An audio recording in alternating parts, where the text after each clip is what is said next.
نؤمن به ونتوكل عليه ونعوذ بالله من شرور أنفسنا ومن سيئات أعمالنا من يهده الله فلا مضل له ومن يضلله فلا هادي له وأشهد أن لا إله إلا الله وحده لا شريك له وأشهد أن محمدًا عبده ورسوله أرسله بالحق بشيرًا ونذيرًا وداعيًا إلى الله بإذنه وسراجًا منيرًا أما بعد فقد قال الله تبارك وتعالى في كلامه المجيد وفرقانه الحميد يا أيها الذين آمنوا قوا أنفسكم وأهليكم نارا وقودها الناس والحجارة قوا أنفسكم وأهليكم نارا وقودها الناس والحجارة وقال النبي صلى الله عليه وسلم كل مولود يولد على الفطرة إلا أن أبواه ينصرانه أو يمجسانه أو كما قال عليه الصلاة والسلام ঐতিহ্যবাহী যশোর জেলার মোহাম্মদিয়া হাফিজিয়া বালক ও বালিকা কওমি মাদ্রাসা এবং বাইতুল আমান জামে মসজিদের উদ্যোগে আয়োজিত আজকের এই ২৯তম বার্ষিক ওয়াজ মাহফিলের সম্মানিত সভাপতি, উপস্থিত আমার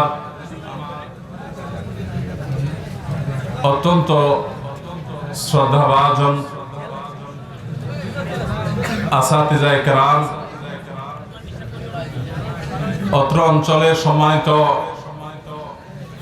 স্বনামধন্য উলামায়ে কেরাম, উম্মার রাহবার বৃন্দ এবং সর্বস্তরের ওয়াজিবুল ইহতিরাম উলামায়ে কেরাম, দূর দূরান্ত থেকে আগত আমার প্রাণপ্রিয় দিনদরদি ভাইয়েরা, পর্দাওয়ালের মা বোনেরা, প্রথমত খুব ছোট্ট এবং সীমিত জায়গা, যেহেতু উন্মুক্ত মাঠের গতানুগতিক ওয়াজ মাহফিল খুব সীমিত পরিসরে আমাকে করতে হচ্ছে, এদিকে আমার অত্যন্ত ওস্তাজ খাস অত্র মসজিদের সম্মানিত খতিব এবং দর্না মাদ্রাসার সম্মানিত মুহাদ্দিস এবং অত্র মাদ্রাসার সম্মানিত মুহতামিম হযরত মাওলানা হামিদুল ইসলাম সাহেব হাফিজাহুল্লাহ ওয়া রাআহ হুজুরের নির্দেশে কিছু কথা খুব সংক্ষেপে ইনশাআল্লাহ বলবো। আর আপনাদের যে পরিমাণ প্রশ্ন আসছে, আমরা প্রশ্নের উত্তরে চলে যাব, বেশি কথা খুব বেশি বলবো না, কারণ আলোচক বা বক্তা সাধারণত তার নির্দিষ্ট বিষয়ের উপরে কথা বলেন, আর প্রশ্নোত্তরে সাধারণ মানুষের প্রয়োজন বা নিডগুলো পূরণ হয়। সেজন্য আপনাদের জিজ্ঞাসাগুলোর উত্তরে ইনশাআল্লাহ আমরা বেশি সময় দেওয়ার চেষ্টা করব। তার আগে আমি একটু অনুরোধ করতে চাই যে আশেপাশে এখনো যে আওয়াজ হচ্ছে, এই আওয়াজগুলো মেহরবানি করে আর নতুন করে দিয়ে না, আপাতত থাকুক, আওয়াজগুলো মেহরবানি করে বন্ধ করতে হবে, এবং আওয়াজ বন্ধ না করলে আমার কথা বলা একটু কঠিন হবে। আমি আশেপাশে হইচই হলে আমার মনোযোগ নষ্ট হয়ে যায়, কথার ছন্দ থাকে না। এই জন্য আপনাদের 30 সেকেন্ড সময় দেওয়া হলো, 1 মিনিট সময়, 1 মিনিটে যার যা বলার আপনারা বলে নেন, আমরা একটু চুপ থাকি, 1 মিনিট আপনারা বলেন। যত কথা বলা দরকার আমরা 1 মিনিট সময় দিচ্ছি, কথা বলে ফেলেন। জি ভাই, ডাউন করলে তো আওয়াজ আসবে না। আলহামদুলিল্লাহ, আলহামদুলিল্লাহ, অডিয়েন্স দেখতে পাচ্ছে, সমস্যা নেই, নামালে তো আওয়াজ হবে না।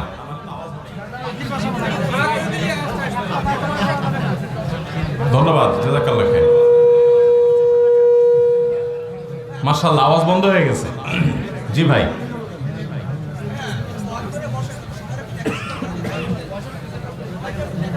মসজিদে প্রোগ্রাম হওয়ার কথা ছিল, আপনারা এতগুলো ক্যামেরা নিয়ে যে আসছেন, কার সাথে যোগাযোগ করছেন, কে পারমিশন দিছে?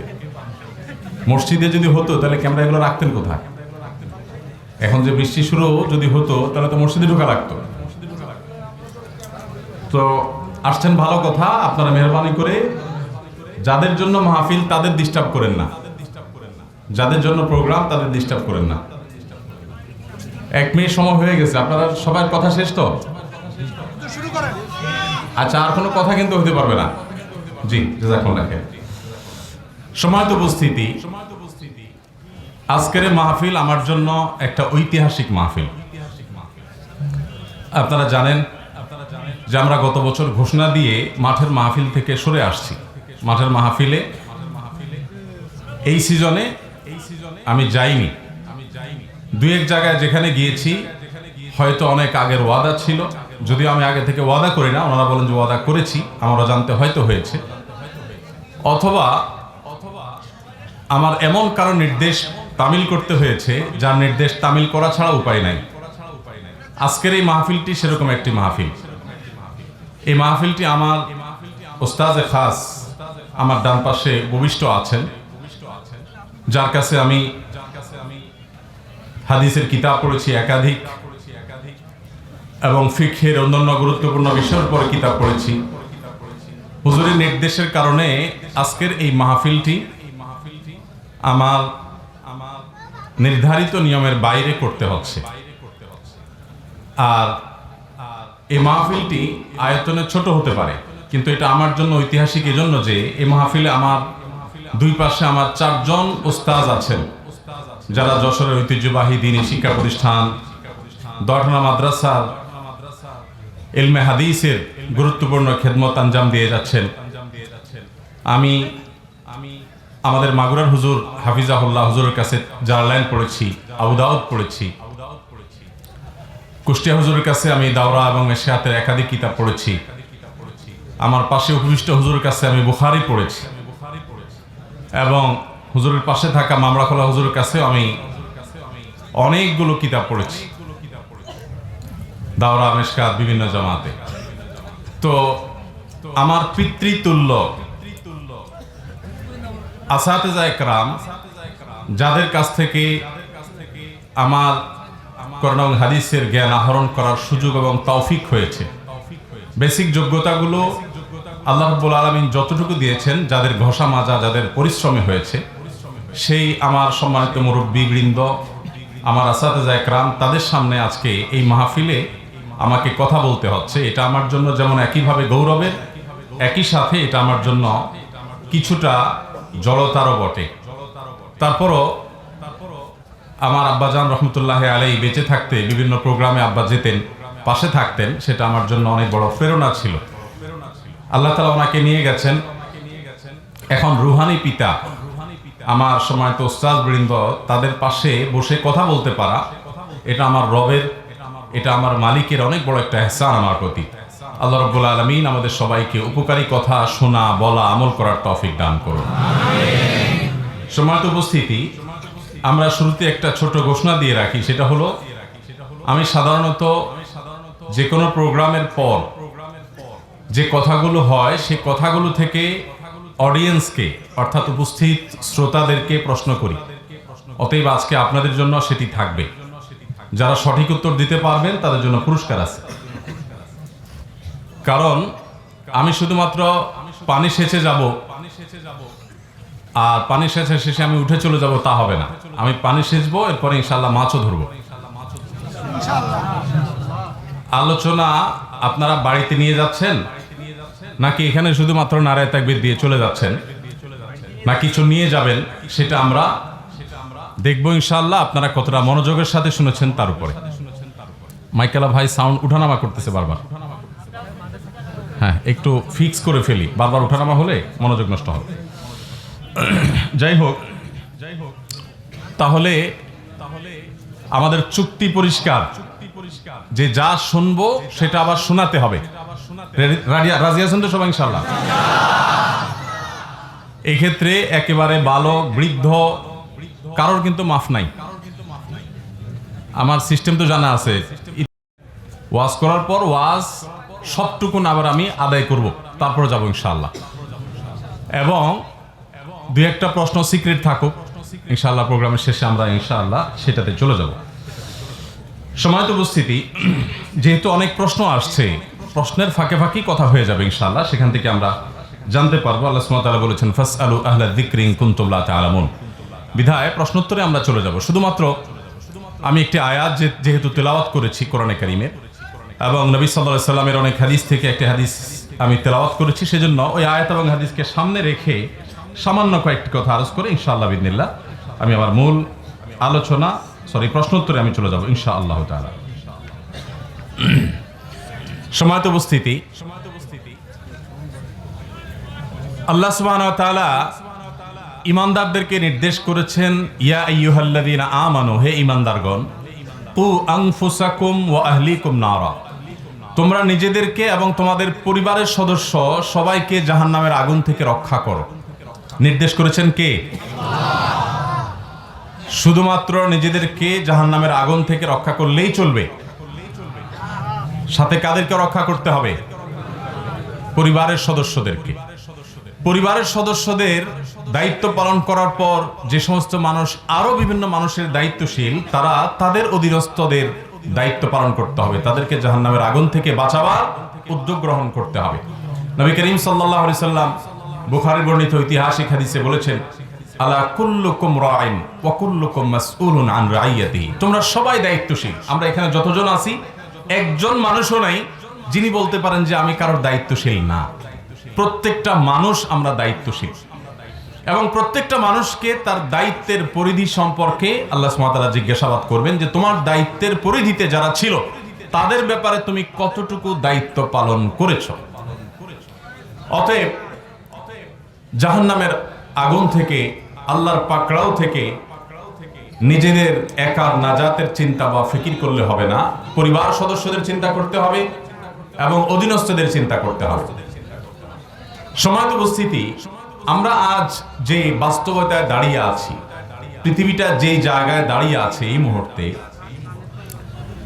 আমি একটা কথা প্রায় বলার চেষ্টা করি, সেটা হলো একজন ফুটপাতে খুব ছোট্ট একটা ব্যবসা পরিচালনাকারী কোনো ব্যক্তি, তিনি যদি খুব অল্প সময়ের ব্যবধানে ব্যবসা বাণিজ্য করে লক্ষ লক্ষ নয় বরং কোটি কোটি টাকা, মিলিয়ন মিলিয়ন টাকা কামাই করে ফেলেছেন মাত্র কয়েক বছরের মধ্যে হালাল উপায়ে, এটা যেরকম মিরাকলিক ব্যাপার, এটা যেরকম আশ্চর্যের ব্যাপার, এটা যেরকম অবিশ্বাস্য, আমরা যে পৃথিবীতে এখন আছি, যে বাস্তবতায় আমরা বসবাস করছি, এই বাস্তবতায় আল্লাহ তাআলা কাউকে একটি, দুটি, তিনটি, চারটি সন্তান যদি দেন, এই সন্তানগুলোকে সমাজে যে চতুর্মুখী আগুনের আঁচ আমরা দেখতে পাই, ঈমান বিধ্বংসী আঁচ, আখিরাত বিনষ্টকারী আঁচ, মুসলমানিত্বের পরিচয় মুছে দেওয়ার মতো আগুনের আঁচ, এরকম হাজারো ফিতনা, চরিত্র বিনষ্টকারী আঁচ, বিভিন্ন রকমের আগুনের আঁচ আছে, বিভিন্ন রকমের ফিতনা আছে। ফিতনা এমন ভাবে পড়ছে, কাওয়াকাইল মাতারি, বৃষ্টির ফোঁটা যেরকম পড়ছে আসমান থেকে এরকম ফিতনা পড়ছে। এরকম প্রতিকূল পরিবেশে নিজের সন্তানকে সব রকমের ফিতনা থেকে রক্ষা করে কোন প্রকার অনাচার, কোন প্রকার বদভ্যাস, কোন রকম খারাপ কালচার আমার সন্তানের গায়ে লাগবে না, এখান থেকে বাঁচানোটা এ যুগে ওই ফুটপাতের ব্যবসায়ী মিলিয়নিয়ার হওয়ার চাইতে কঠিন কাজ। আমি কি বোঝাতে পেরেছি? যারা সাফার না করছেন তারা বুঝবেন না। ওয়াজ মাহফিলে ঠিক ঠিকও ঠিক, ঠিক ঠিক না যায় সেটাও ঠিক। ওয়াজ মাহফিলে আমরা বেশিরভাগ মানুষই ঠিক বলি না বুঝে। অনেকে আছেন এখনো বিয়ে শাদী করেন নাই, সন্তান লালন পালনের চ্যালেঞ্জ কি সেটা অনেকে এখনো টের পান নাই। আমার খাস ওস্তাদদের কেউ কেউ তাদের সন্তান নিয়ে এখনো গলদঘর্ম বিপদে আছেন। আমরা নিজেরা নিজেদের সন্তান সন্ততি নিয়ে প্রত্যেকটা মানুষ কম বেশি পেরেশানিতে আছে। তো এই সমাজে সমাজটাকে এমনভাবে গড়ে তোলা হয়েছে, কখনো শিক্ষার নামে, কখনো বিনোদনের নামে, কখনো সংস্কৃতির নামে, কখনো এক এক নামে আমাদের সন্তানদের ঈমানটা হরণ করার হাজারো আয়োজন এই পৃথিবীতে, এই সমাজে চতুর্পাশে আছে। এইরকম একটা বাস্তবতায় নিজের সন্তানকে এই সমস্ত ফিতনা থেকে রক্ষা করা, এটা আরশের মালিকের খাস এহসান ছাড়া কোনো দিন সম্ভব না। আমি বহু বাবা মায়ের চোখের পানি আমি নিজের চোখে দেখেছি। আমার অফিসে বহু বাবা মা এসেছেন, চোখের পানি তাদের বুক ভাসিয়েছেন। অনেক বড় বড় সরকারি পদস্থ কর্মকর্তা, রাষ্ট্রের গুরুত্বপূর্ণ দায়িত্বে নিয়োজিত, অনেক ভালো ভালো আলেম, অনেক ভালো ভালো হাফেজ, অনেক ইমাম সাহেব, অনেক 5 ওয়াক্ত নামাজ আদায়কারী মা বাপ, এমনকি তাহাজ্জুদ গুজার মা বাপ, শুধু ছেলেটা নষ্ট হয়ে গেছে, মেয়েটা বকে গেছে, সন্তান ধ্বংস হয়ে গেছে, তারা বিপদগামী হয়ে গেছে, চোখের পানি ফেলে বুক ভাসাচ্ছেন আর বলছেন ভাই কিছু করার আছে কিনা বলেন। সময়ত উপস্থিতি, এমন একটা কঠিন পরিস্থিতিতে আমাদের পাঠ্যপুস্তকে, আমাদের শিক্ষা সিলেবাসে সন্তানদের ঈমান বিধ্বংসী বিষয়গুলো ঢুকানো, এটা হলো মরার উপরে খড়ার ঘা। মানে মরা কোন রকম এখনো বেঁচে আছে, পুরো মরে না কেন, যেন শেষ পেরেক কপিনে আটার মতো, এঁটে দেওয়ার মতো, গেঁথে দেওয়ার মতো আমাদের প্রজন্মকে ধ্বংস করার আয়োজন চলছে। আমি এই বিষয়গুলো নিয়ে বিভিন্ন সময় সরকার বিভিন্ন গুরুত্বপূর্ণ পদে থাকা ব্যক্তিবর্গের সাথে শেয়ার করার সুযোগ হয়েছে, শেয়ার করেছি। আমার কাছে মনে হয়েছে যে তাদের প্রত্যেকটা মানুষ, তারা যে জেনে শুনে পরিকল্পনা করে করছেন ব্যাপারটা এরকমও না। সব ক্ষেত্রে অনেকে জানেনও না, বুঝেনও না। এগুলো বাহির থেকে, আপনারা অনেকে যারা খোঁজ খবর রাখেন তারা জানেন, বাহির থেকে এত বড় বড় ফিগারের ফান্ড আসছে, তহবিল আসছে, যে তহবিলগুলোর কারণে তারা, যারা যখন সরকারে থাকে তাদের মাথার উপরে কাঁঠাল ভেঙে খায়, এবং আমাদের সন্তানদের ঈমান আমল ধ্বংস করার জন্য যত রকমের আয়োজন আছে, সব রকমের আয়োজন, সব রকমের ব্যবস্থাপনা সেখানে রাখে। এমনিতেই মা বাবা দিশেহারা, এমনিতে আমাদের নীতি নৈতিকতা ধ্বংসের তলানিতে আছে, এমনিতেই কিশোর গ্যাংয়ের মতো এরকম অপকালচার এর সাথে আমাদেরকে লড়তে হচ্ছে, এমনিতেই একের পর এক অকারেন্স হচ্ছে, মা বাবার চিন্তার কোনো শেষ নেই। এরপর আবার আমাদের পাঠ্যপুস্তক, আমাদের শিক্ষা কারিকুলাম, সে সমস্ত জায়গায় ইসলামের ছিটে ফোটা যা আছে কোনা কাঞ্চিতে, সেগুলো ধুয়ে মুছে পরিষ্কার করে সেখানে সন্তানদের ঈমান বিধ্বংস হয়। বিশ্বাস বিরোধী কাজ, বিভিন্ন কালচার, গল্পের নামে, ছবির নামে, আর্টের নামে, শিল্পের নামে, সংস্কৃতির নামে একটার পর একটা পুশ করা হচ্ছে, একটার পর একটা পুশ করা হচ্ছে। ভাইরা আমার, আমি সংশ্লিষ্ট কর্তৃপক্ষের কাছে উদাত্ত আহ্বান রাখতে চাই, যারা আপনাদের মাথার উপরে কাঁঠাল ভেঙে খাওয়ার জন্য এ জাতীয় বিষয়গুলো সংশ্লিষ্ট পদে চেয়ারে থাকা মানুষগুলোকে পুশ করে দিচ্ছে, এদের ব্যাপারে যদি আপনারা সাবধান না হন তো এদেশের মানুষ ধর্মভীরু, এদেশের মানুষ ধর্মপ্রাণ, এদেশের মুসলমান তো বটে, এদেশের হিন্দুরা, এদেশের খ্রিস্টান, এদেশের বুদ্ধ, এদেশের প্রত্যেকটা ধর্মের মানুষ, প্রত্যেকটা মানুষ যার যার ধর্ম পালনে অত্যন্ত সিরিয়াস। এরকম একটা সমাজে পশ্চিমা আবর্জনা আপনি শিক্ষার নাম দিয়ে আমাদের সন্তানদেরকে গেলানোর চেষ্টা করবেন, প্রয়োজনে মানুষ নিজের সন্তানকে এ সমস্ত শিক্ষার নামে কুশিক্ষা গ্রহণ করা বন্ধ করে দিবে। আমি পরিষ্কার করে বলতে চাই যে ওলামা একরামের সাবধান বাণী, তাদের সতর্কীকরণগুলোকে আপনারা আমলে নিন। যদিও আলহামদুলিল্লাহ প্রশংসার কথা, গেল বছর যখন পাঠ্যপুস্তক নিয়ে আমরা কথা বলেছি, বিভিন্ন জায়গা থেকে ওলামা একরাম কথা বলেছেন, অনেকগুলো পরিবর্তন তখনই আনা হয়েছে, উদ্যোগ নেওয়া হয়েছে। এটার জন্য অবশ্যই সংশ্লিষ্ট মহল সাধুবাদ পেতে পারেন। এবং এবছরও যে বিতর্কিত ট্রান্সজেন্ডার ইস্যুতে সবাই চতুর্পাশ থেকে মুখ খোলা শুরু করেছেন, আমরা বহু আগে থেকে কথা বলছি, কিন্তু মানুষের টনক খুব বেশি একটা সহজে নড়ে না। আলহামদুলিল্লাহ, আল্লাহ রাব্বুল আলামিনের ইহসান হয়েছে যে অবশেষে টনক একটু হলেও নড়েছে। ইতিমধ্যে কমিটি করে দেওয়া হয়েছে এবং সেই কমিটি দেখবে যে এই গল্পের মধ্যে ঝামেলার কিছু আছে কিনা। আমরা দোয়া করি সেই কমিটির জন্য আল্লাহ তাআলা তাদেরকে সঠিকটা সিদ্ধান্ত গ্রহণ করার তৌফিক দান করুন। ভাইরা আমার, প্রত্যেকটা সন্তান আমাদের কাছে আমানত, প্রত্যেকটা সন্তান। এমনকি যার সন্তান নেই আপনারও দায়িত্ব আছে। যাদের সন্তান নেই তাদের দায়িত্ব আছে না?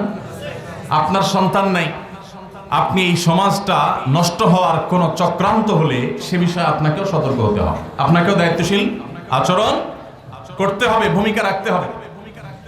আমাদের পাঠ্যপুস্তকে কি আছে না আছে এগুলো জানার জন্য আমি যে সমস্ত বইগুলো নিয়ে, যে সমস্ত শ্রেণীর বই নিয়ে আলাপ আলোচনা অনেক আগে থেকে শুরু হয়েছে, সেগুলো গত বছরগুলো আমি আমার অফিসে সংগ্রহ করেছি, এই বছরগুলো আমি সংগ্রহ করেছি। আমি ডিটেইল একটা একটা করে পুঙ্খানুপুঙ্খ করে এখন আলোচনা করব না, কারণ এটা আমার আলোচনা করার সুযোগ সময় এখন আমার হাতে নাই। আমি শুধুমাত্র দুই একটা পয়েন্ট শেয়ার করতে চাই। অনেকে মনে করেন শুধুমাত্র শরীফার গল্প নিয়েই সব ঝামেলা, আর বোধহয় কোনো সমস্যা নেই। সমস্যা অনেক গভীরে, সমস্যা প্রতি পাতায় পাতায়, সমস্যা প্রতিটা বইয়ের কভারে কভারে। এগুলো এমনিতে হয় নাই, এগুলো অত্যন্ত সুপরিকল্পিত ভাবে প্রবেশ করানো হয়েছে। একটা বইয়ের কভারে দেখলাম মাদ্রাসা শিক্ষার্থীদের বই, মাদ্রাসা শিক্ষার্থীদের বইয়ের কভারে হারমোনিয়াম বাজাচ্ছে সেই ছবি। কয়েকজন শিক্ষার্থী মিলে হারমোনিয়াম বাজাচ্ছে। মাদ্রাসা শিক্ষার্থীরা কি হারমোনিয়াম বাজায়? বাংলাদেশে এরকম কোন মাদ্রাসা একটাও আছে? অধপতন এতদূর যায়নি, পচন এতটা ধরে নেই যে মাদ্রাসায় হারমোনিয়াম বাজাবে। কি বলেন? আছে? বাদ্যযন্ত্রের ব্যাপারে বাংলাদেশে সকল মত পথের ওলামায়ে কেরাম, সকল মত পথের ওলামায়ে কেরাম, ওলামাদের ব্যক্তিগত যত ভিন্ন মত আছে, যত ইখতিলাফ আছে, যত মত পার্থক্য আছে, এই সবগুলোর ঊর্ধ্বে উঠে সকল মতের সকল পথের ওলামায়ে কেরাম বাদ্যযন্ত্রের ব্যবহার ইসলামে হারাম হওয়ার ব্যাপারে বিন্দু পরিমাণ কোনো দ্বিমত পোষণ করেন না।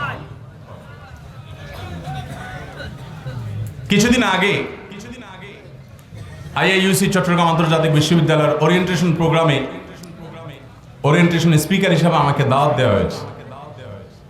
তো বিশ্ববিদ্যালয়ের ভিসি মহোদয়, অন্যান্য গুরুত্বপূর্ণ পদে দায়িত্বশীল ব্যক্তিবর্গ, ট্রাস্টি বোর্ডের চেয়ারম্যান, মাননীয় সংসদ সদস্য আর অনেকে ছিল। সেখানে আমার উপস্থিতিতে দেখলাম যে একটি দেশাত্মবোধক গান গাওয়া হলো এবং যে ইয়াং ম্যান গানটা পরিবেশন করলেন তিনি একটা গিটার নিয়ে এসে টিং টিং বাজাতে বাজাতে গানটা গাইলেন। তো তার গান বাজানোর শেষে আমার বক্তব্যের পালা আসলো। আমি তখন বলার চেষ্টা করেছি, নাম যখন ইসলামী বিশ্ববিদ্যালয়, চক্ষু লজ্জায় তো মানুষ ইসলামিক বিষয়গুলোকে পালন করে। আমি বললাম যে ইসলামিক বিশ্ববিদ্যালয়ে যদি ইসলাম পালন করা কঠিন হয়, ইসলামী বিশ্ববিদ্যালয়ের ওরিয়েন্টেশন প্রোগ্রামে আমাকে বসিয়ে রেখে যদি আমার সামনে আমাকে বাদ্যযন্ত্র শুনতে বাধ্য করা হয়, তাহলে এটার নাম ইসলামী বিশ্ববিদ্যালয় পরিবর্তন করে অন্য কিছু দেন। ভাইরা আমার, গত কদিন আগে মূলধারার গণমাধ্যমগুলোতে নিউজ হয়েছে, আমি দেখেছি যে আপনাদের পাশে ইসলামী বিশ্ববিদ্যালয় কুষ্টিয়াতে একজন মেয়ে শিক্ষার্থী, তিনি তার মুখের হিজাব নেকাব খোলেন নাই দেখে তাকে পরীক্ষা দিতে দেওয়া হয়নি। প্রতিষ্ঠান হলো ইসলামী বিশ্ববিদ্যালয়, সেখানে হিজাব নেকাব পড়ার অধিকার। এদেশে বিশ্ববিদ্যালয়ের শিক্ষক কোন আবর্জনার বিরুদ্ধে কথা বললে তার চাকরি চলে যায়। একই দেশে বিশ্ববিদ্যালয়ের শিক্ষক আমার বোনের মুখের নেকাব খোলার অধিকার কোত্থেকে পায়? এদেশে পরিকল্পিতভাবে একটা বিশৃঙ্খলা তৈরি করার ষড়যন্ত্র যেন কেউ আঁটছে, তা না হলে একের পরে কি ঘটনাগুলো কেন ঘটবে?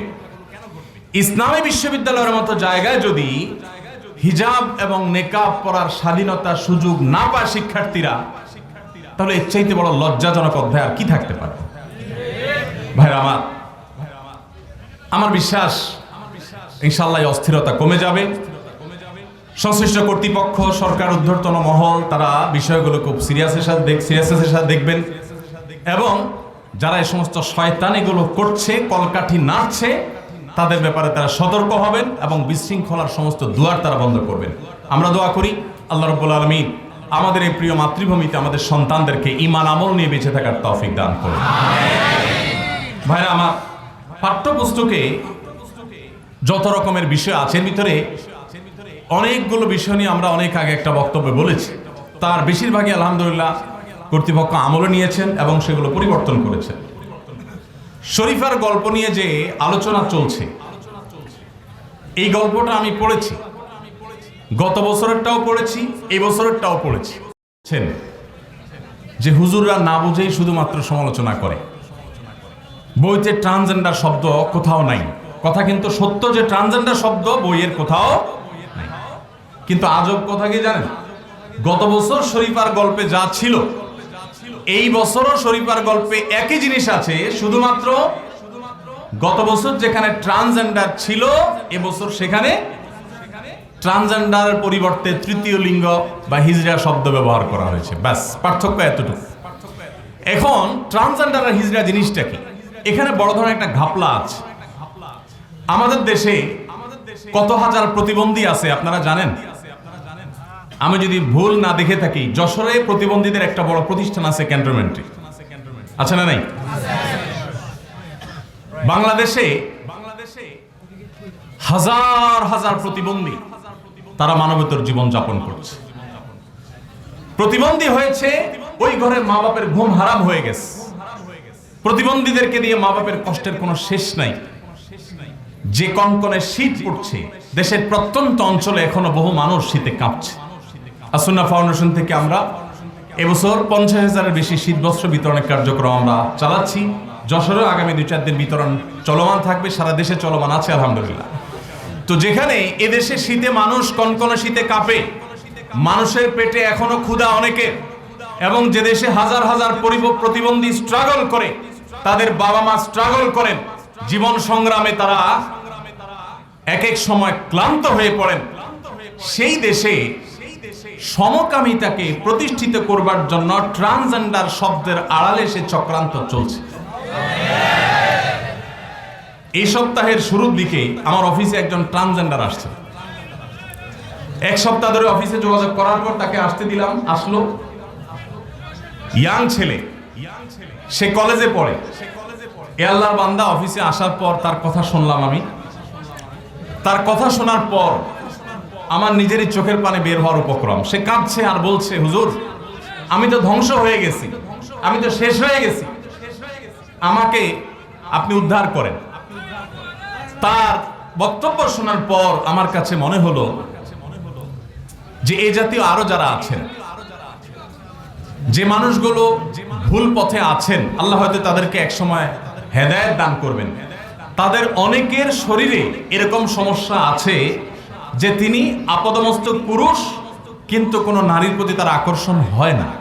এরকম সমস্যা আছে, বাস্তবিকই, সবই ভণ্ডামি না, কিছু বাস্তবিক বিষয় আছে।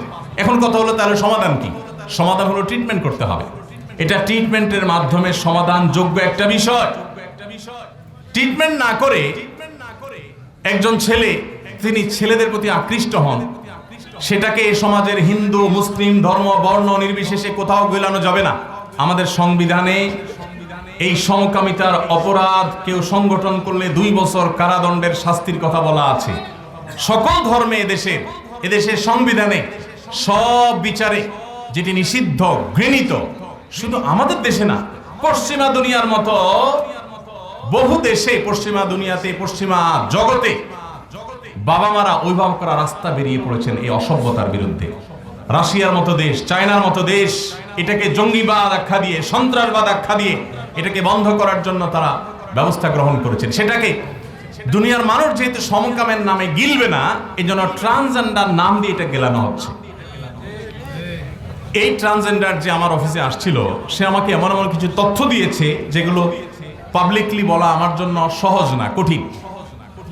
শুধু একটি পয়েন্ট উল্লেখ করতে চাই, সেটি হলো সে আমাকে বলেছে, হুজুর এমন এমন অ্যাপ মোবাইলে ডেভেলপ করা হয়েছে যে একজন সমকামী সে যে কোনো জায়গায় ওই অ্যাপ অন করে তার আশেপাশে আর কারা কারা আছে না আছে তাদের সাথে কানেকশন করে গুনাহে লিপ্ত হওয়ার পথ সহজ করে দেওয়া হয়েছে। এবং শুধু একটি বলার মতো বললাম, আর বলার মতো নয়, এরকম বহু তথ্য সে আমাকে দিয়েছে এবং সে দেখিয়েছে আমাকে হাতে কলমে, আমার কাছে প্রমাণ হাজির করেছে যে হুজুর এটা চলছে।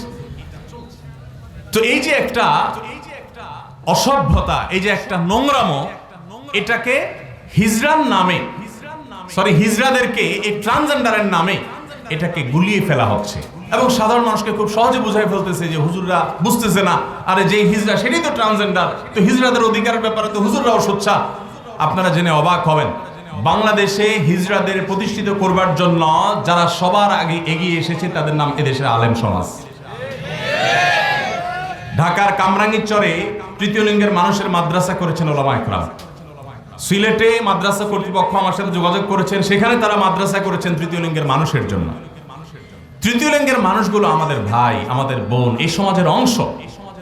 তৃতীয় লিঙ্গ এবং হিজড়া যারা, এই হিজড়াকে আবার ট্রান্সজেন্ডার কেন বলতে হবে, যেটা গত বছর ছিল, এবছর একই গল্প, শুধু শব্দ চেঞ্জ করা হয়েছে। সমস্যা কোন জায়গায় আমি সেখানে যাচ্ছি। তার আগে বলছি যে এই হিজড়া পরিবর্তন করে ট্রান্সজেন্ডার শব্দটা কেন রাখা হলো। যারা রেখেছে তারা মনে করে সব বোকা, কিছু বুঝে না। দুনিয়াতে হুজুরের সবাই বোধহয় সব বেকুব মনে করে তারা।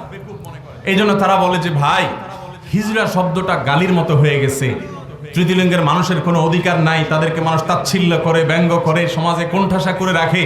এই জন্য এই মানুষগুলোর ব্যাপারে মানুষের দৃষ্টিভঙ্গি পাল্টানোর জন্য আমরা শব্দটা চেঞ্জ করছি, যাতে হিজড়া শব্দ শুনতে খারাপ শোনা যায়, মানুষ বাজেভাবে দেখে, সেটা যেন না করে। আমার প্রশ্ন হলো, হিজড়ার বাংলা বা হিজড়ার ভালো শব্দ যদি তৃতীয় লিঙ্গ হয়, আমাদের দেশের প্রচলিত আইনে, আমাদের কাগজে পত্রে সব জায়গায় তাদেরকে তৃতীয় লিঙ্গ পরিচয় করানো হয়েছে, তো তৃতীয় লিঙ্গের ইংরেজি কি ট্রান্সজেন্ডার না থার্ড জেন্ডার? আমার কথা কি আপনারা বুঝতে পারছেন? তৃতীয় লিঙ্গের ইংরেজি কি থার্ড জেন্ডার হয় না ট্রান্সজেন্ডার হয়? তাহলে থার্ড জেন্ডার উল্লেখ না করে ওই পশ্চিমা দুনিয়ার এই আবর্জনা এনে এখানে ট্রান্সজেন্ডার করার কাহিনীটা কি? কাহিনী আমি বলছি। কাহিনী হলো, দেখুন, আমি ব্যক্তিগতভাবে ওয়াজ মাহফিলে বা সাধারণ দিনী প্রোগ্রামে আমার কথা বলার একটা ধাঁচ আছে। আমি আমার ধাঁচে কথা বলি। আমি চেষ্টা করি যা বলার তা বলার আগে শব্দে শব্দে, অক্ষরে অক্ষরে মেলাবার। কোরআনে কারিমে একটা আয়াত বললে জানা মুখস্থ আয়াতটা আমি বলার আগে পরিকল্পনা করলে আমি আবার একটু দেখে তারপরে বলার চেষ্টা করি। এরপর আমি ভুল, মানুষের ঊর্ধ্বে নই। ট্রান্সজেন্ডার এটার পরিচয় যদি আপনি জানতে চান, আপনি গুগলে সার্চ করেন, আপনাকে বিবিসি বাংলার তথ্য দিবে, বিভিন্ন বড় বড় পোর্টালগুলো তথ্য দিবে যে ট্রান্সজেন্ডার কাকে বলা হয়। ট্রান্সজেন্ডার বলা হয় সে মানুষগুলোকে, যে মানুষগুলো সমস্যা মানসিক, তাদের সমস্যা দৈহিক না। মানসিক সমস্যা বলতে তার শরীরের অবকাঠামো আপাদমস্তক একজন ছেলে, কিন্তু তার আকর্ষণ ছেলেদের দিকে। ছেলে হিসাবে আকর্ষণ হওয়ার কথা মেয়ের দিকে, কিন্তু আকর্ষণ ছেলের দিকে। তো তখন সে নিজেকে মেয়ে ভাবতে থাকে, কারণ একজন ছেলের দিকে যেহেতু আকর্ষণ, অতএব তাকে নিজেকে মেয়ে ভাবে সে, যে আমি তার মেয়েদের সবকিছু ভালো লাগে, মেয়েদের খেলনা ইত্যাদি ভালো লাগে। এরকম বাস্তবতা আছে, এটাকে অস্বীকার করবার সুযোগ নাই। কিন্তু আমরা অনেকে না জেনে অস্বীকার করি যে না, এটা বোধহয় পুরোটাই ভণ্ডামি। না, এটার নাম দিয়ে বহু ভণ্ডামি চলে। কওমে লূতের এই অপকর্ম, ঘৃণ্য কর্ম চলে। এবং বাংলাদেশে এটার জাল কতদূর বিছানো হয়েছে, কত দূর চলে গেছে, পাড়ায় পাড়ায়, মহল্লা মহল্লায়। এটাকে ডেভেলপ করার জন্য, এটাকে উন্নয়ন করার জন্য শত শত নয়, হাজার কোটি টাকার ফান্ড বাহির থেকে আসতেছে। যে দেশে প্রতিবন্ধীদের দেখার কোনো মানুষ নেই, যে দেশে রাস্তাঘাট কালভার্টের অভাবে মানুষ অনেক কষ্ট করে, যে দেশে শীতের কষ্টে মানুষ এখনো মারা যায়, যে দেশে খাদ্যের অভাবে মানুষ এখনো কষ্ট করে, যে দেশে কনকনে শীতে এখনো ফুটপাতে আপনি মানুষ দেখবেন শুয়ে থাকে, যে দেশে ছোট শিশু মায়ের দিকে তাকিয়ে ফেলফেল করে খাবারের অপেক্ষায় থাকে, চেহারা শুকিয়ে যায়, যে দেশে সন্তান মায়ের লাশ হসপিটাল থেকে নেওয়ার টাকা জোগাড় করতে পারে না, যে দেশে চিকিৎসার অভাবে বহু মানুষ মারা যায়, সে দেশে সমকাম প্রতিষ্ঠা করার জন্য হাজার হাজার কোটি টাকার ফান্ড বিদেশ থেকে দেশে দেওয়া হয়। ভাইরা আমার, সেখানে সেই টাকাগুলো হালাল করার জন্য, হালাল করা বলতে যারা দিচ্ছে তাদের নিমক হালালি করার জন্য, তাদেরকে দেখাবার জন্য পাঠ্যপুস্তক নিয়ে এখন আলাপ হচ্ছে। আপনারা জেনে অবাক হবেন, সরকারি বেসরকারি বহু ফরমে জেন্ডার পরিচয় এখন মেল ফিমেলের পাশাপাশি ট্রান্সজেন্ডার যুক্ত হয়ে গেছে। এবং এই যে একটা ব্যাপার, বইয়ের মধ্যে শরীফার গল্পে ছিল, আমি সেখানে আবার ফিরে যাই, যে সেখানে সমস্যাটা কি। অনেকে মনে করেন যে ভাই যে হিজড়া সেই তো ট্রান্সজেন্ডার, তো আপনাদের অসুবিধাটা কি? আমি বলি ভাই, আপনি হয় বোকা সাজছেন, আর না হলে এদেশের মানুষকে বেকুব বোকা মনে করতেছেন। শুনেন, ট্রান্সজেন্ডার মানে রূপান্তরকামী। একজন আপাদমস্তক ছেলে হঠাৎ করে সে নিজেকে মেয়ে দাবি করবে। এবার সংসদ নির্বাচন করেছে রংপুর থেকে একজন ট্রান্সজেন্ডার, সে হঠাৎ করে গায়েব হয়ে গেছে নিজের এলাকা থেকে। এরপর অনেক দিন পরে তার উদয় হয়েছে, ছেলে ছিল, এখন সে কি হয়ে গেছে? মেয়ে হয়ে গেছে। আবার চটকদার নিউজ আমরা দেখতাম কিছুদিন, যে একজন ছেলে হঠাৎ মেয়ে হয়ে গেছে। হঠাৎ মেয়ে হয় না, কিছু অসাধু ডাক্তার অপারেশন করে, এবং এগুলো নিয়ে বহু নিউজ হয়েছে, ধরা পড়েছে। আপনাদের শুধু একটা তথ্য দিই, এই বছর বইয়ে বাচ্চাদেরকে কয়েকজন ট্রান্সজেন্ডারের সাথে, ট্রান্সজেন্ডার তো বইয়ে এবার উল্লেখ করা হয় নাই, তৃতীয় লিঙ্গ বা হিজড়ার সাথে পরিচয় করা হয়েছে। আমি চেক করেছি, 4 জনের নাম উল্লেখ করা হয়েছে। তাদের মধ্যে 3 জনকে আমি পেয়েছি যে বিবিসি বাংলা, দৈনিক সমকাল এবং আরেকটা প্রথম সারির রেজিস্টার্ড গণমাধ্যম, 3টা গণমাধ্যম আমি দেখেছি।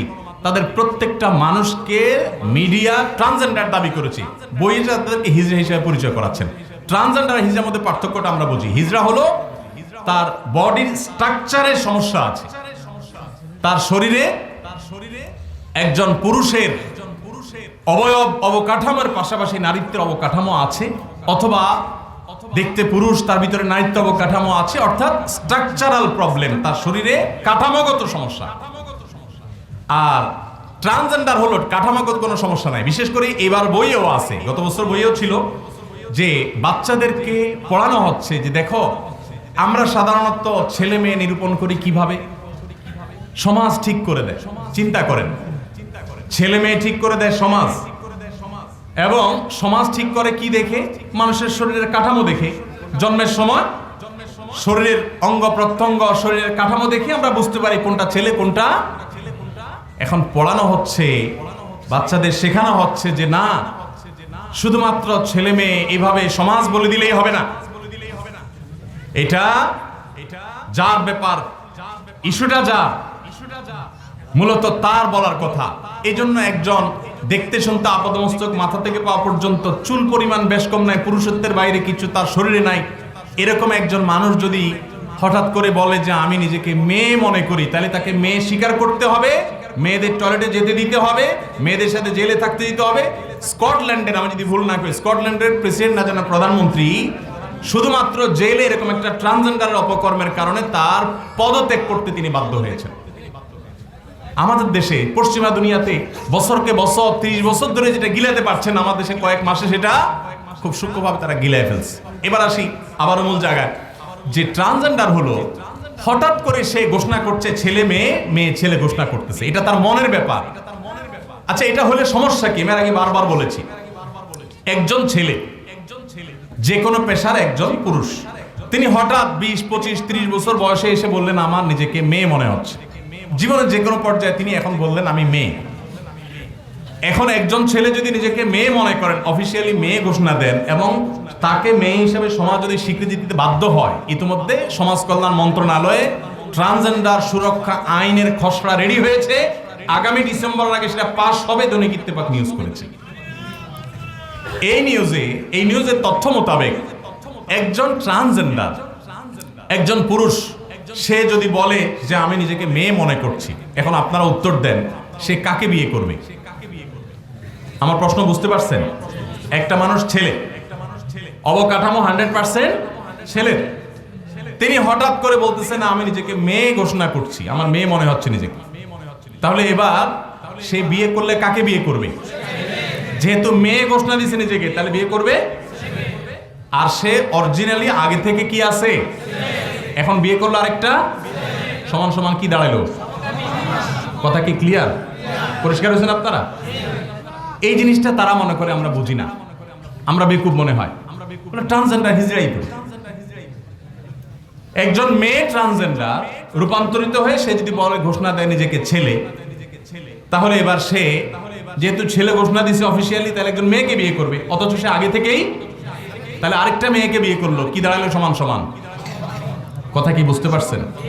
এই এজেন্ডা বাস্তবায়ন করার জন্য একটা বেসরকারি বিশ্ববিদ্যালয় এবং একাধিক এনজিও তারা উঠে পড়ে লেগেছে। এবং অবাক করা বিষয় হলো, অনেক মাদ্রাসাগুলোকে পর্যন্ত ব্যবহার করছে তারা সমতন্ত্রের ক্যাম্পেইনের নামে।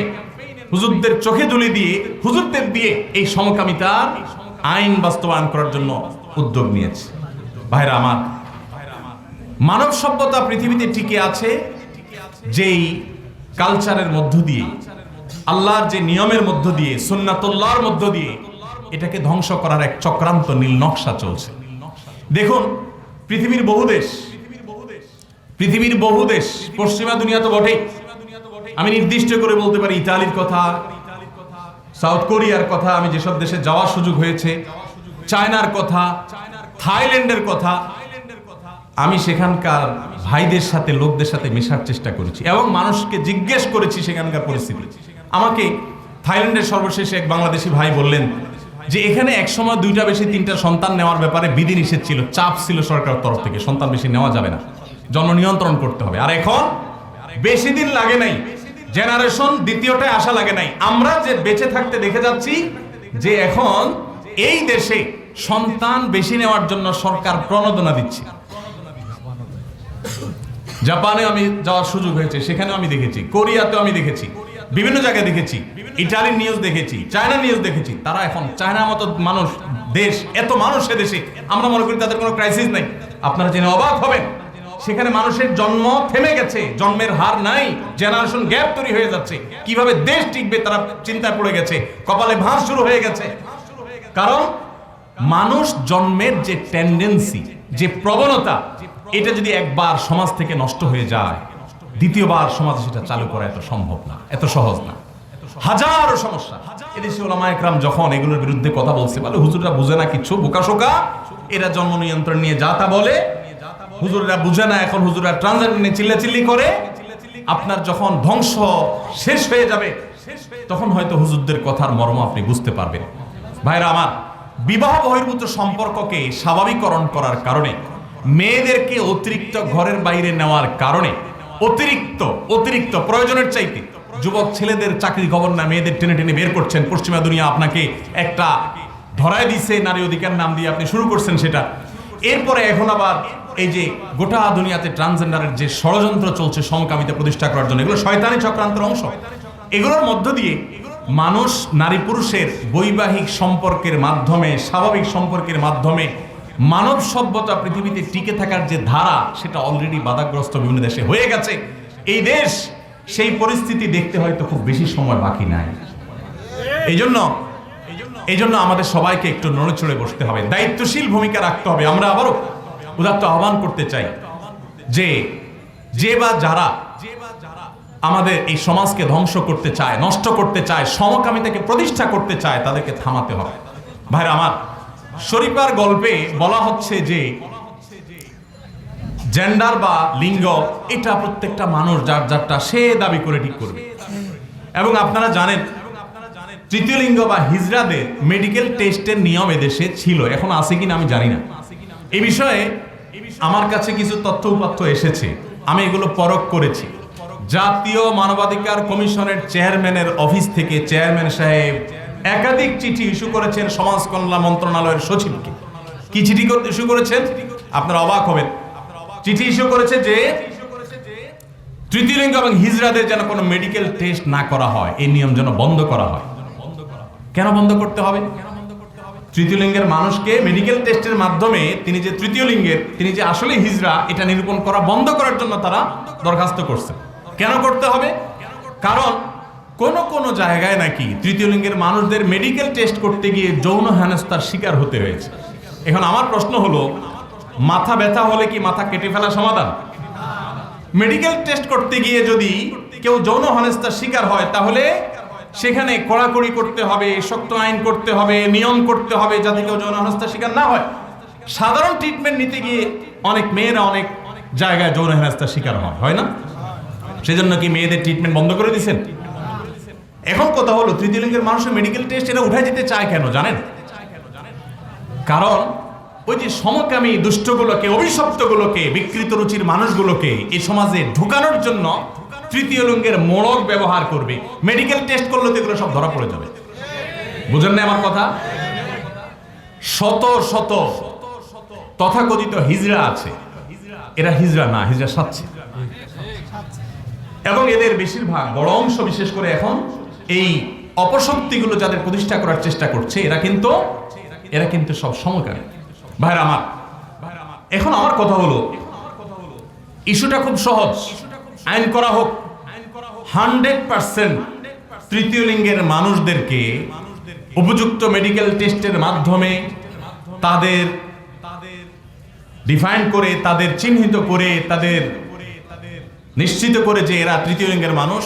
তাদের সংখ্যা বাংলাদেশে সম্ভবত 8,000-এর বেশি না। তো 8,000 মানুষ, এদেরকে পুনর্বাসন করা, এদেরকে শিক্ষিত করার জন্য দেশে আলেমরাই যথেষ্ট ইনশাআল্লাহ। 8,000 মানুষের জন্য মাদ্রাসা করা কি আলেমদের জন্য খুব কঠিন কিছু? স্কুল করাও কঠিন কিছু না, এমনকি তাদেরকে কলকারখানায়, অফিস আদালতে কাজ দেওয়াও কঠিন কিছু না। তাদের জন্য উপযুক্ত ব্যবস্থায় দেশে ওলামায়ে কেরামে করে ফেলবে। এই 8,000 মানুষের বা কম বেশি যেটাই হোক, এই সামান্য কিছু মানুষের মোড়কে আড়ালে এই দুষ্ট চক্রকে ঢুকায়া দেওয়ার যে চক্রান্ত চলছে, ইনশাআল্লাহ এদেশের একটি মানুষ সেটা সফল হতে দেবে না। আমরা কি চাই আমাদের সন্তানরা নষ্ট হয়ে যাক? এমনিতেই ধ্বংস হয়ে গেছে, পরিবার ব্যবস্থাপনা ধসে পড়েছে রীতিমতো। প্রতি মিনিটে তালাক হচ্ছে, প্রতি মিনিটে তালাক হচ্ছে ঢাকায়। পরিবার ব্যবস্থাপনা শেষ হয়ে গেছে। মানুষের চোখের পানি দেখতে দেখতে আমার চোখ পাথর হয়ে যাচ্ছে। কান্না, মহিলা এসে কান্নাকাটি করছে, পুরুষ এসে কান্নাকাটি করছে। যশোর থেকে এক মহিলা পুরুষে, একবার আমি হসপিটালে যাব অপারেশনে, সেখানে অফিস থেকে গাড়িতে উঠছি, গাড়ির সামনে এসে দাঁড়াইছে, ভাই একটু সময় দেন, তালাক হয়ে যাবে তাদের ঘরে ঘরে। আমি খুলনা দারুলুমের মাহফিলে বছর আমার ওস্তাদের সামনে বলেছিলাম যে ওলামায়ে কেরাম শুধুমাত্র তালাকের ফতোয়াই দিবে, এটাই দায়িত্ব? ফ্যামিলি কাউন্সিলিং কারা করবে? শুধুমাত্র তালাকের ফতোয়াই দিয়ে দিব আমরা? স্বামী স্ত্রীর মধ্যে ঝামেলা তৈরি হবে, এটা মিটমাট কে করবে? আমার রাসূল সাল্লাল্লাহু আলাইহি ওয়াসাল্লাম তো সে মীমাংসাও করেছেন মসজিদে নববীতে। এটার জন্য তো রাষ্ট্র ক্ষমতার প্রয়োজন নেই। প্রত্যেক মসজিদের ইমাম সাহেবের উচিত, খতিব সাহেবদের কর্তব্য তার এলাকা সবাইকে বলে দেওয়া যে আপনাদের স্বামী স্ত্রীর মধ্যে কোনো মনোমালিন্য হলে অনুগ্রহ করে আমাকে এক কাপ চায়ের দাওয়াত দিবেন, আমি কথা বলবো, আমানতদারিতার সাথে আপনাদের কথা শুনবো। এই উদ্যোগ সমস্ত ওলামায়ে কেরামের নেওয়া উচিত। এই পশ্চিমা দুনিয়ার ধ্বজাধারীরা, দালালেরা, তারা আমাদের বোনদেরকে ফুসলায়, ভুল বুঝায়, বলে যে কিছু হলেই বলে আরে রাখো, তুমি নিজের পায়ে নিজে দাঁড়াও, বের হয়ে যাও। এরপর মেয়েটা পরবর্তী জীবনে কোন সংগ্রাম, কোন চ্যালেঞ্জের মুখে দাঁড়িয়েছে এই খবর তারা নেওয়ার সুযোগ পায়। তো যেটা বলছিলাম যে আজ এই সমাজ এমনিতেই পরিবার ব্যবস্থাপনা ভেঙে পড়েছে, সব শেষ হয়ে যাচ্ছে। দেখুন, আগুন যদি সমাজের সর্বত্র লাগে, সরকারি কর্মকর্তা, রাজনৈতিক ব্যক্তিত্ব, পুলিশ অফিসার, শিক্ষা বিভাগের কর্মকর্তা, আপনারা, আমরা কেউ বাঁচতে পারবো না। অতএব এই সমাজ নষ্ট করার সকল চক্রান্ত থামানোর দায়িত্ব আপনাদের। এদেশের জনগণ যদি রাষ্ট্রের মালিক হয়, তাহলে রাষ্ট্রের জনগণের ট্যাক্সের টাকা দিয়ে যে বই আপনি তৈরি করবেন, যে বই আপনি প্রণয়ন করবেন, সেই বই যদি এদেশের মানুষের চিন্তা, চেতনা, সংস্কৃতি, বিশ্বাস, ধর্ম, মূল্যবোধের বিরুদ্ধে কোনো কিছু সেই বইও যদি দেওয়া হয়, সেই অধিকার কোনো গোলামকে এদেশের মানুষ দেয় নাই। এই অধিকার কারণ নাই যে আপনি আমার ট্যাক্সের টাকা দিয়ে আমার বিশ্বাস, ঈমান বিরোধী কথা আমার সন্তানকে আপনি পড়াবেন। এদেশের হিন্দু, বৌদ্ধ, খ্রিস্টান, মুসলিম সব ধর্মে সমকামিতা জঘন্য অপরাধ। অতএব সেটার কোনো আঁচ থাকতে পারে এরকম কোনো কিছু বইয়ে থাকার কোনো প্রশ্নই উঠে না। আপনারা জানেন ইতিহাসের নামে নানান খিস্তি ঘেউর গত বছর বইয়ে ছিল, এগুলো বাদ দেওয়া হয়েছে আলহামদুলিল্লাহ। এবং পর্দাকে অপমান করে অনেকগুলো গল্প রাখা হয়েছিল। আমরা পুঙ্খানুপুঙ্খ বই হাতে নিয়ে একটা একটা করে আমরা দেখিয়েছিলাম 1 ঘন্টার উপরে ভিডিওতে। আলহামদুলিল্লাহ সেগুলো বেশিরভাগ পরিবর্তন হয়েছে। আমি আবারও বলছি, সংশ্লিষ্ট কর্তৃপক্ষের অনেকেরই সদিচ্ছা আছে, বাহির থেকে কিছু শয়তানি চক্র তাদের মাথা নষ্ট করে, অথবা তাদেরকে ভুল বোঝায়, অথবা টাকার লোভ দিয়ে তাদের এজেন্ডাগুলো বাস্তবায়ন করে নিচ্ছে। কিন্তু আমাদের অসচেতন হলে চলবে না। ওই যে জাহান্নাম থেকে শুধু নিজে বাঁচলে হবে না, সন্তানদেরও বাঁচার ব্যবস্থা করতে আল্লাহ আমাদের সেই তৌফিক দান করুন। মাদ্রাসার বইয়ের কভারে হারমোনিয়াম থাকবে, ঢোল তবলা থাকবে, মানেটা কি? আপনারা জানেন সংস্কৃতি অনুষ্ঠান স্কুলগুলোকে করতে হয়, এবং অনেক ডিসি অফিসে সেগুলোর আমাকে এক প্রতিষ্ঠানের মানে প্রধান বলেছেন যে ভাই রীতিমতো নাচ গানের অনুষ্ঠান করে সেগুলো রেকর্ড করে জমা দেওয়ার জন্য বলা হয়েছে। আপনি সংস্কৃতির একটা সংজ্ঞা দিবেন, দিয়া আমার ধর্মবিরোধী বিষয় আমাকে চাপায় দিবেন, আমাকে করতে বাধ্য করবেন। আপনি আমার এদেশের সংবিধান লঙ্ঘন করছেন। আমার সংবিধান আমার ধর্মীয় স্বাধীনতা দিয়েছে, আপনি সেখানে হাত দিতে পারেন? সংস্কৃতির নাম দিয়া আপনি আমাকে ঢোল তবলা আর হারমোনিয়াম বাজাতে বাধ্য করবেন। এটা যদি করেন তাহলে আপনি এদেশের সংবিধানকে লঙ্ঘন করেছেন। আমার সংবিধান বলে আমার ধর্ম পালন করার রাইট এবং অধিকার আমার আছে, সেটা বাসায়ও, সেটা শিক্ষা প্রতিষ্ঠানে। কদিন আগে একটা ছবি বেশ ছড়িয়ে পড়েছে সোশ্যাল মিডিয়াতে। মালয়েশিয়ার শিক্ষামন্ত্রী না যেন গুরুত্বপূর্ণ এক মন্ত্রণালয়ের মন্ত্রী, আমি যদি ভুল না জেনে থাকি শিক্ষামন্ত্রী হতে পারেন, যেহেতু সন্দেহ হচ্ছে যে কোনো গুরুত্বপূর্ণ মন্ত্রণালয়ের একজন পূর্ণাঙ্গ মন্ত্রী, তার ছোট একটা মেয়ে। মালয়েশিয়ার কালচার, মালয়েশিয়া আমার বেশ কয়েকবার যাওয়ার সুযোগ হয়েছে, সেখানকার কালচার হলো সেখানে মসজিদে মসজিদে হিফজখানা আছে, আরবেও আছে। আমাদের দেশে এই জিনিসটা নাই, দুঃখজনক। আমাদের শুধুমাত্র মক্তব আছে, হিফজখানা শুধু মাদ্রাসা। তো সেখানে মসজিদে বাচ্চাদের হিফজুর যে হালাকা হয়, হিফজুর যে আসর হয়, মন্ত্রীর মেয়ে সে হিফজু শেষ করেছে, এবং সেখানকার কালচার অনুযায়ী শেষ সবক দেওয়ার দিন মা বাবা উপস্থিত থাকে। তো শেষ সবক দেওয়ার দিন মন্ত্রী এবং মন্ত্রীর স্ত্রী দুইজন উপস্থিত। স্ত্রী দূরে বসা আছেন এবং বাবা কাছে আছেন, উস্তাদের কাছে মেয়ে শেষ সবক দিচ্ছে। এই ছবি সোশ্যাল মিডিয়াতে ব্যাপকভাবে ছড়িয়ে পড়েছে। আমাদের দেশের এরকম কোন মন্ত্রীর কোন বাচ্চা মসজিদে হেফজু পড়বে, মন্ত্রী যায় সেখানে হাজির হবে, এইটা যদি কোনোদিন হয় তো সেদিন পত্রপত্রিকা মিডিয়া এদেশের তথাকথিত এক শ্রেণীর সুশীল এক শ্রেণীর আপনার তথাকথিত বুদ্ধিজীবী দেখবেন গেলে রব উঠে মনে হবে যে দেশটা রসাতলে চলে গেছে। কয়দিন আগে একটা বিশ্ববিদ্যালয়ের লোগো থেকে কোরআনের একটা আয়াত ছিল, সেটা বাদ দেওয়া হয়েছে। সমাজের খাঁজে ভাঁজে কোনা কাঞ্চিতে ইসলামের কণা, ইসলামের নাম নিশানা থাকলে সেগুলো ধুয়ে মুছে পরিষ্কার করার জন্য একটা এজেন্ডা কিছু মানুষ হাতে নিচ্ছে। ভাইরা আমার, এদের হাবভাব দেখলে বোঝা যায় দেশ যতটা পিছিয়ে আছে, যদ্দূর পিছিয়ে আছে এখনো, এদ্দূর বোধ হয় শুধুমাত্র ইসলামের কারণে পিছিয়ে আছে। মালয়েশিয়ানরা ইসলামকে বুকে ধারণ করে, তাদের রাষ্ট্র, তাদের রাষ্ট্রের সমস্ত অর্গানগুলো ইসলামকে, মসজিদ আমার যাওয়ার সুযোগ হয়েছে, তাদের দায়িত্বশীল জনপ্রতিনিধিরা দলে দলে এসে নামাজ পড়ে এবং কোরআন শিক্ষা সেখানে বাধ্যতামূলক একটা পর্যায় পর্যন্ত। সেখানকার আইন, প্রত্যেকটা প্রতিষ্ঠান ইসলামকে এত সুন্দর করে ধারণ করে। কই, তারা তো আমাদের চাইতে অনেক এগিয়ে গেছে। তাদের ইসলাম পালন তো তাদের উন্নতির পথে বাধা।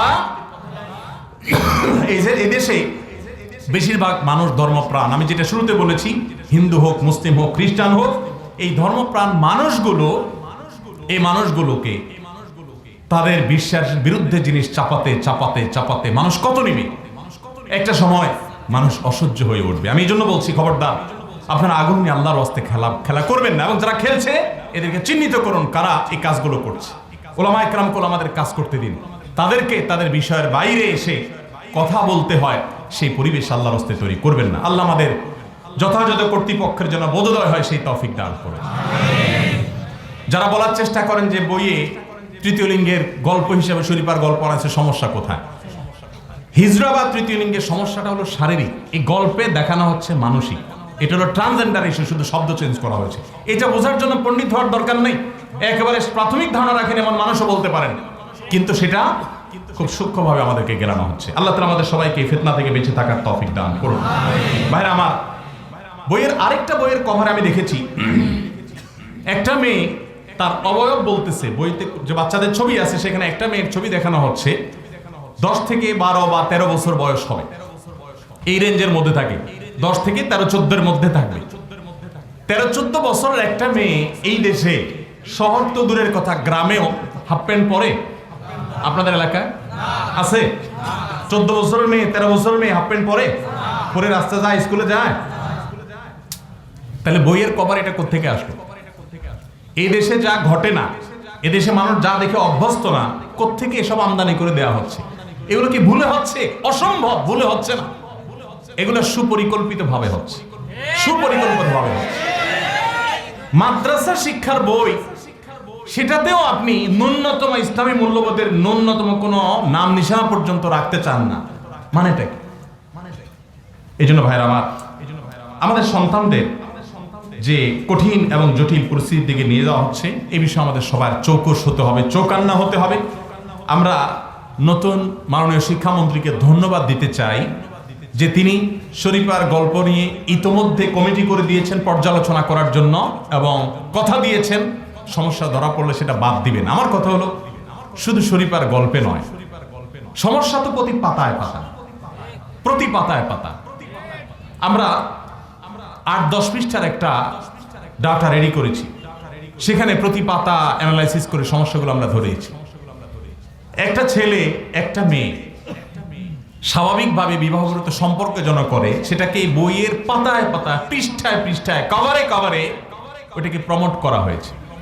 এদেশের মানুষকে বিবাহবহির্ভূত সম্পর্ককে অ্যাপ্রিসিয়েট করে? এদেশে মানুষের চিন্তাধারা, মূল্যবোধ এগুলো এমনিতে গড়ে ওঠে নাই, শত শত বছর ধরে এগুলো চর্চা করে গড়ে উঠেছে। এদেশের মেয়েরা মাথায় কাপড় দেয়, মুসলমান তো মুসলমান, হিন্দু মেয়েরাও মাথায় কাপড় দেয়। সেখানে আপনি বইয়ে যে ছবিগুলো দিচ্ছেন, সেগুলো কি সমাজের কথা বলে? আমার তো মনে হয় সেটা না।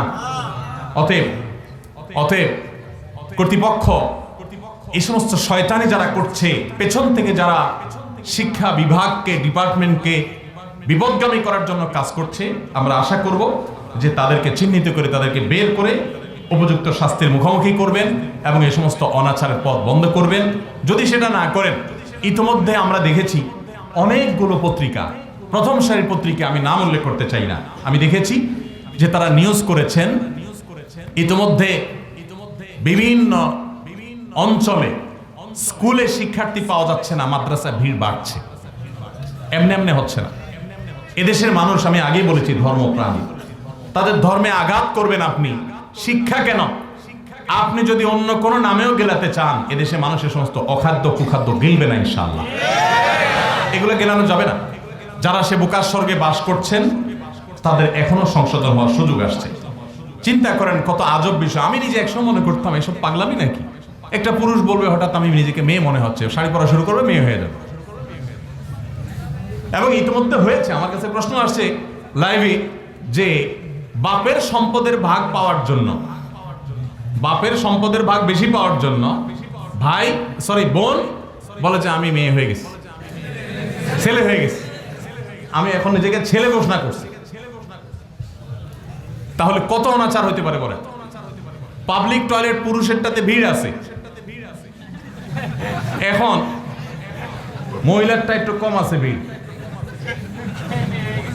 তাহলে এবার ছেলে যদি বলে যে ভাই কোনো ফর্ম দেন, আমি ফিল আপ করে দিই, আমি মেল ফিমেল কিছু না, আমি ট্রান্সজেন্ডার এবং রূপান্তরিত নারী, তখন সে ঢুকার এই অপচেষ্টা করতে পারে কি পারে না? এগুলো নিছক মানে কথার কথা না। স্কটল্যান্ডের মতো দেশে জেলখানায় নারীদেরকে রেপ করে এক ট্রান্সজেন্ডার সেখানকার রাষ্ট্রের সর্বোচ্চ ব্যক্তিকে পদত্যাগ করতে হয়েছে। এই সমস্যা কাল্পনিক না, এটা বাস্তবিক। ভাইরা আমার, এখন এই সমস্ত কথা বলার কারণে যে সমস্ত প্রতিষ্ঠান শিক্ষকদের চাকরি খেয়ে ফেলছে, সেই সমস্ত প্রতিষ্ঠানের ছাত্ররা যদি এখন বলে যে আমাদের নিজেদেরকে মনে হচ্ছে আমরা এই প্রতিষ্ঠানের ভিসি, কি বলে আমাদের মনে হচ্ছে, তাদেরকে ওই চেয়ার দেওয়া হবে? তো চান্দু জায়গা মতো তো ঠিকই বুঝে। আল্লাহর পুরো সৃষ্টিকে পরিবর্তন করে দেওয়া হচ্ছে। আল্লাহ কোরআনে বলেছেন লা তাবদীলা লিখালকিল্লাহ, আল্লাহর সৃষ্টিতে কোনো পরিবর্তন চলবে না। নবী সাল্লাল্লাহু আলাইহি সাল্লাম বলেছেন লাআনাল্লাহুল মুতাশাব্বিহিনা মিনান নিসাই বির রিজাল ওয়া লাআনাল্লাহু মিনাল লানাল্লাহুল মুতাশাব্বিহাতু মিনান নিসাই বির-রিজাল, যে সমস্ত পুরুষরা নারীদের, যে সমস্ত নারীরা পুরুষদের বেশ ধারণ করে আল্লাহ লানত তাদের উপরে বর্ষণ হয়। আল্লাহ তাআলা এই অভিশপ্ত কর্মকাণ্ড থেকে আমাদের সবাইকে বেঁচে থাকার তৌফিক দান করুন। ভাইরা আমার, সংক্ষেপ করতে বলতে গিয়েও লম্বা হয়ে গেল, এদিকে অনেক প্রশ্ন চলে আসছে।